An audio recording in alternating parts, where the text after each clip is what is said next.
There is much to do if they're to raise a chick before winter returns. But when you've been apart for 6 months, some things can't be rushed. Islands in warm tropical waters don't experience seasonal extremes. These islands, lying off the coast of East Africa, provide a sanctuary for seabirds all year round. Fairy terns are permanent residents. They take a fairly relaxed view about what constitutes a nest. A bare branch is quite enough.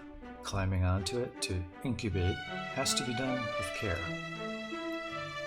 Once a year, these birds arrive.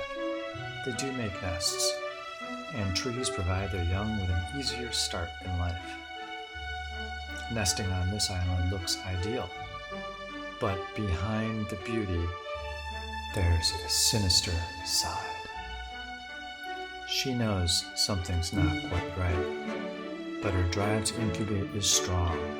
The birds, too, have a problem. To find out what that problem is, tune in next week, where we'll be bathed in a different colored light, purple,